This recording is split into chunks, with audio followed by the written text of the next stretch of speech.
आज यहाँ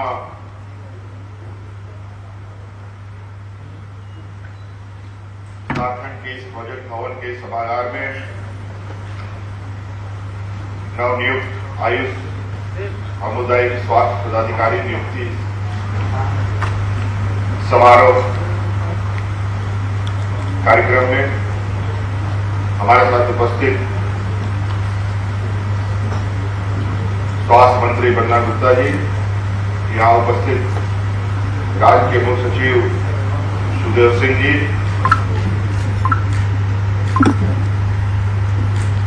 स्वास्थ्य सचिव सह अपर मुख्य सचिव अरुण सिंह जी, उपस्थित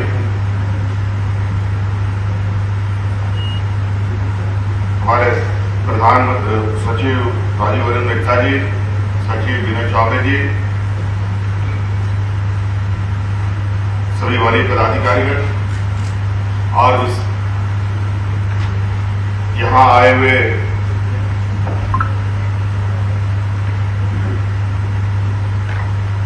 आप सभी नवनियुक्त स्वास्थ्य पदाधिकारीगण और विशेषकर यहाँ आए हुए आज श्री सत्य साई हार्ट हॉस्पिटल के मनोज भिमानी जी, पत्रकार मित्रों, आज के इस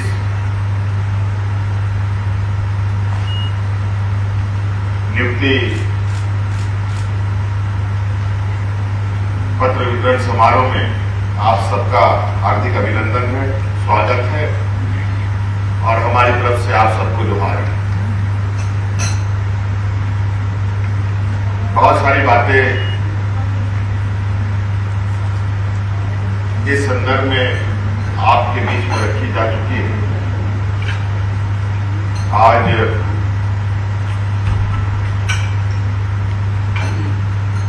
बड़े पैमाने पे आयुष सामुदायिक स्वास्थ्य पदाधिकारियों की नियुक्ति हो रही है और लगभग आप सब लोगों को सबके हाथ में आज नियुक्ति पत्र पहुंच चुका है। इसमें से यूनानी, आयुर्वेदिक, होम्योपैथिक क्षेत्र में लगभग 217 लोग आज ये नियुक्त हो रहे हैं, जो आने वाले समय में हमारे पीएचसी, सीएचसी में पदस्थापित होंगे।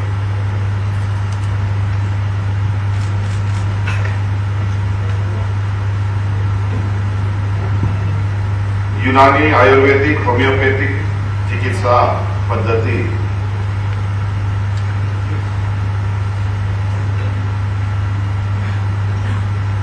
एक ऐसी पद्धति है जहां मैं समझता हूं कि आज की जो तकनीकी चिकित्सा है, जब इसकी परिकल्पना भी नहीं हुई होगी, उस समय से ये पद्धति चली आ रही है और उस समय का भी जो अपना तकनीक रहा है, मुझे लगता है आज के दिन के बड़े बड़े डॉक्टरों के लिए भी एक बहुत बड़ी चुनौती है।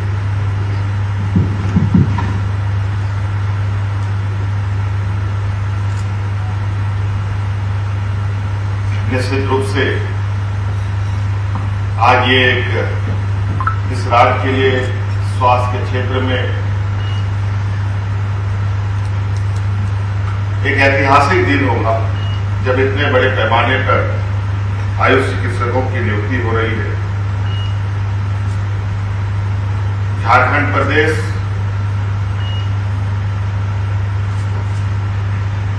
एक ऐसा प्रदेश है जहां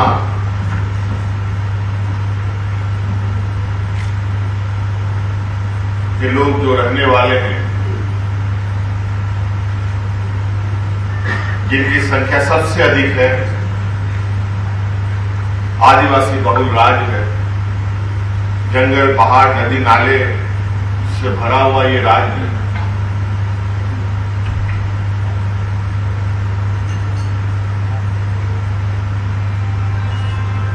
राज अलग होने के बाद थोड़ा सा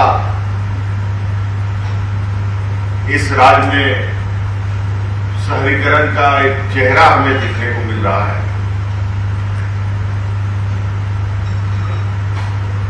बहुत ज्यादा नहीं, राज अलग होने के 5-10 साल पहले की बात अगर आप कहें,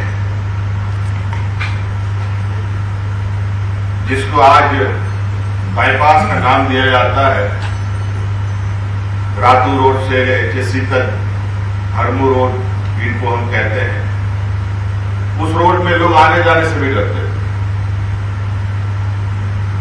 रात को तो छोड़िए, दिन में भी लोग नहीं आ पाते। इतना सन्नाटा, इतना वीरान, जंगल झाड़ से भरा हुआ, और यहां के लोग आमतौर पर प्रकृति के साथ ज्यादा इनका जुड़ाव रहा है और प्राकृतिक व्यवस्था के साथ ही इनका पालन होता रहा, उसी के साथ बढ़े। और इस बीच कभी भी उनके स्वास्थ्य में कुछ दिक्कतें हुई तो हम सब जानते हैं, ये लोग अपनी प्राकृतिक व्यवस्थाओं के माध्यम से ही अपनी इलाज करते रहे। छोटी मोटी बीमारी तो कर ही लेते थे, बल्कि हाथ पैर भी टूट जाए तो भी आयुर्वेदिक व्यवस्था से ही अपने आप को ठीक कर लेते थे। तो आप अंदाजा लगा सकते हैं कि उसमें कितनी बड़ी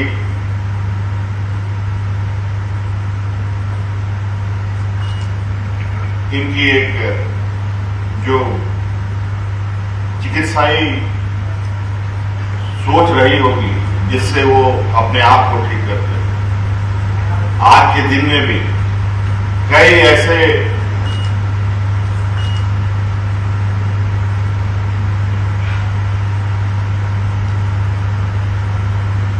चीजें दुनिया के समक्ष पड़ी हैं, जो आज के दिन में भी हमारे लिए एक चुनौती है। जैसे हम कहें कि कई म्यूजियम में ममीज वगैरह रखे गए, जो लोग मर गए उनको किस तरीके के लेप से लेपा गया है कि आज के दिन में भी उनका आप मृत शरीर को बिल्कुल स्पष्ट रूप से देख सकते हैं। और वो आज का नहीं है, कितने 100 साल पहले का है, 1000 साल पहले का होगा। तो इतना लंबा सफर इन सब चिकित्सकों का, इन सब व्यवस्था का रहा है। आज एक नई पीढ़ी इस व्यवस्था को आगे बढ़ाने का प्रयास कर रहा है और इसी क्रम में आज हम लोगों ने, सरकार ने 217 अभ्यर्थियों को सरकार का एक अंग बनाया है। मैं अभी कुछ चीजों को जानने का प्रयास कर रहा था।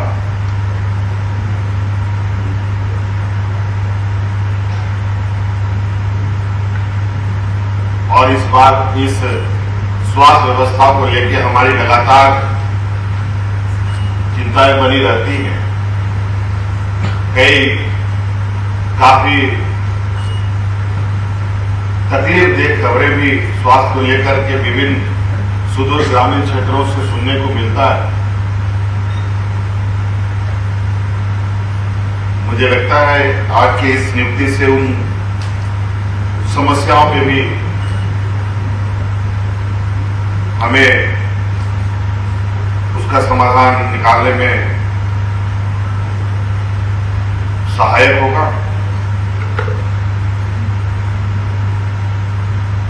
आज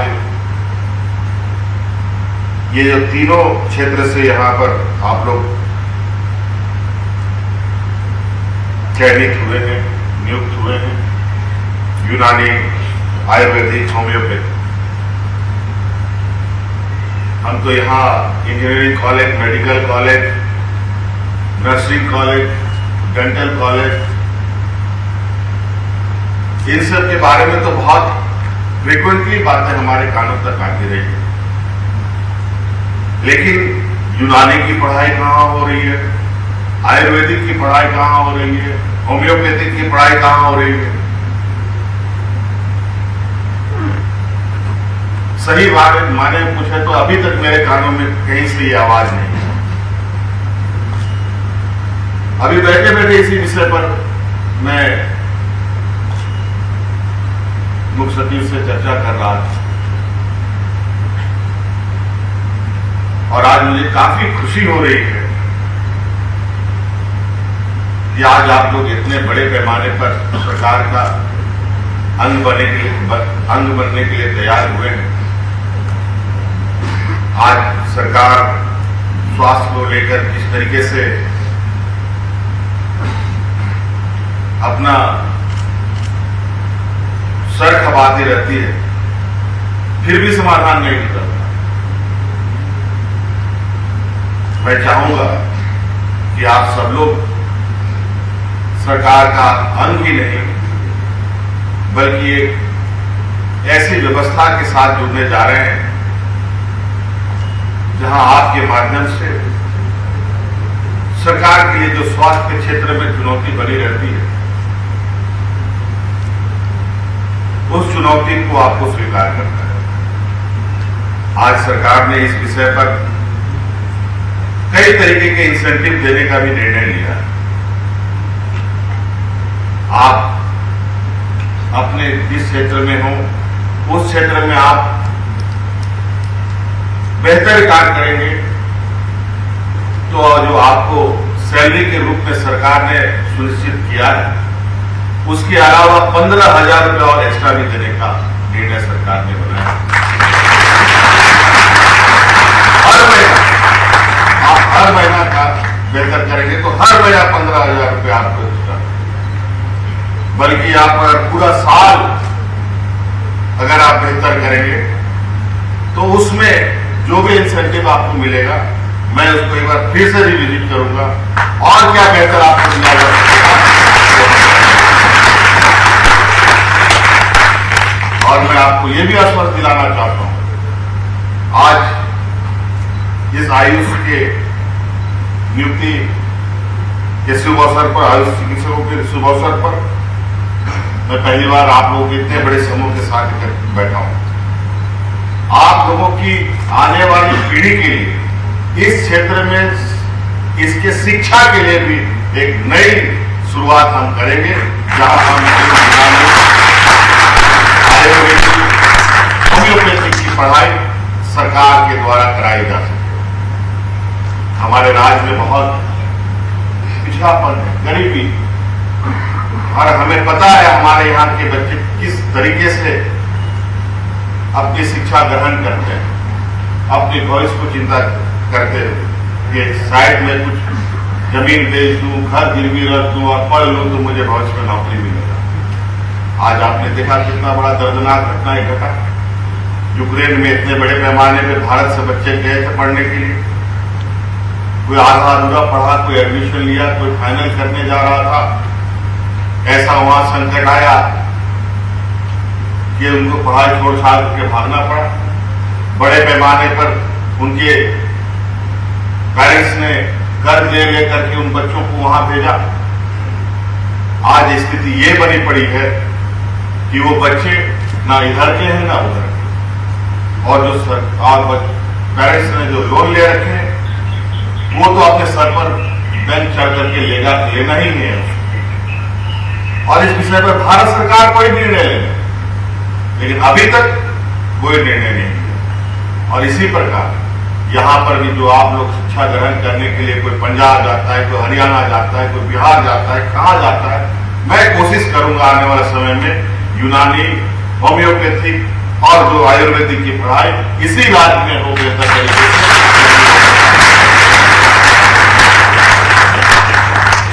और इसमें आप सब लोग अपनी भी जो सुझाव होंगे वो सुझाव हम तक पहुंचाने का काम करें, ताकि इस दिशा में बेहतर तरीके से हम लोग चीजों को स्थापित कर पाए। आज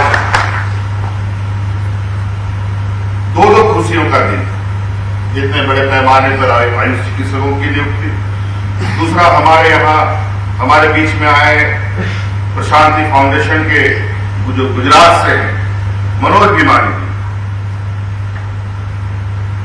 ये फाउंडेशन स्वास्थ्य विभाग के साथ अभी जो एमओयू हुआ, ये भी इस पिछड़े राज्य के लिए एक मील का पत्थर साबित। आज मैं इनको बहुत बहुत साधुवाद देना चाहूंगा कि आज जो एमओयू हुआ है, इसके तहत इस राज्य के युवा और वयस्क, बच्चे और वयस्क, एक गुजरात, एक राजकोट में, एक अहमदाबाद में, जहां इनका 2 बड़े बड़े अस्पताल हैं, वहां पर मुफ्त हार्ट का ट्रीटमेंट किया जाए। इस फाउंडेशन के लिए, इस कार्य के लिए बस हमें मरीजों को उनके तक पहुंचाने का इन्होंने कहा है कि मरीज को आप हमारे तक पहुंचा दें और बाकी इलाज का जितनी भी खर्चे होंगे ये फाउंडेशन उठाएगी। मैं इनके सहायता के लिए मैं इनको बहुत बहुत आभार और धन्यवाद, क्योंकि पैसे के अभाव में बहुत सारे लोग आज के दिन में भी इलाज नहीं करा पाते। हालांकि स्वास्थ्य के क्षेत्र में ऐसा नहीं है, सरकार ने कई तरीके के सहयोग देने का व्यवस्था भी कर रखा है। आयुष्मान भारत भी है और असाध्य रोग के लिए भी सरकार आर्थिक सहयोग देती है। मुख्यमंत्री राहत कोष की तरफ से भी कई सहयोग हम लोग करते रहते हैं। इससे भी चीजें पूरी नहीं हो पा रही। इसका मतलब आज के दिन में स्वास्थ्य की समस्याएं एक विकराल रूप लेने जा रही है। जो आज के तकनीकी स्वास्थ्य चिकित्सा में जो समस्या है और यूनानी, आयुर्वेदिक, होम्योपैथी और इनकी जो पद्धति, जैसे स्वास्थ्य मंत्री जी ने कहा कि एलोपैथिक में तो टेम्पोररी या बड़े बड़े रोगों का इलाज होता है, लेकिन जब आदमी लोगों का, किसी भी व्यक्ति को कोई बीमारी ही नहीं होगी तो उसे बड़े अस्पतालों में जाने की क्या जरूरत है। आपके इस ट्रीटमेंट से, इस व्यवस्था से आदमी का सिर्फ बीमारी ही नहीं खत्म होता है, बल्कि आदमी स्वस्थ भी रहता है और स्वस्थ रहना ही आज के दिन में बहुत बड़ी चुनौती है। इसीलिए हमें लगता है बड़ी तेजी से इस काम को आगे बढ़ाने की आवश्यकता है। हम और चाहेंगे कि आज गांव-गांव में, जो ग्रामीण क्षेत्र में भी हमारे ऐसे लोग जाएं, रहें, जहां हमारे ग्रामीणों का भी चिकित्सा उनको उपलब्ध करा पाए। और विशेष नहीं कहते हुए बहुत बातें हैं, कही जा सकती हैं, लेकिन आज हमारे जो आयुष चिकित्सा आज यहाँ आए हैं, आप सब लोगों से यही आग्रह होगा,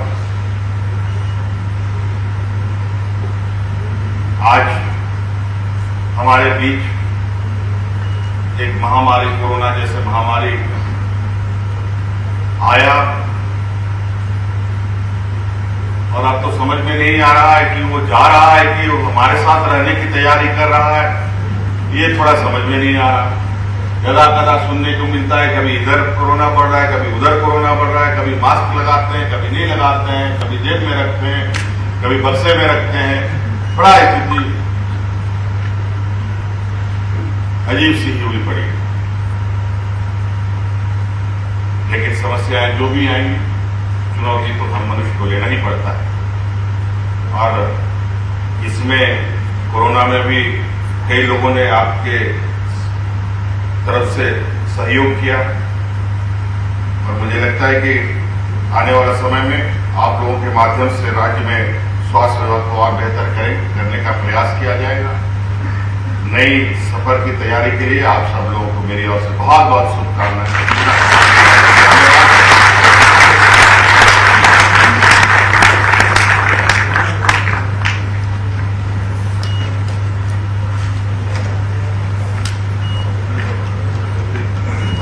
आपके आशीर्वचन के लिए, शुभकामनाओं के लिए और सबकी हौसला अफजाई के लिए बहुत बहुत धन्यवाद माननीय मुख्यमंत्री जी। आज के इस नियुक्ति पत्र समारोह के अंतिम पड़ाव पर हम पहुंच चुके हैं। आज की तमाम स्मृतियां आप सबके जहन में रही। हम स्मृति चिन्ह और अंग वस्त्र प्रदान करते हैं। मैं माननीय मंत्री महोदय से सादर निवेदन करती हूं, कृपया माननीय मुख्यमंत्री जी को स्मृति चिन्ह और अंग वस्त्र के साथ सम्मानित करें। और तालियां आपकी तरफ से जरूर है। तालियों की गूंज आज के इस शुभ दिवस पर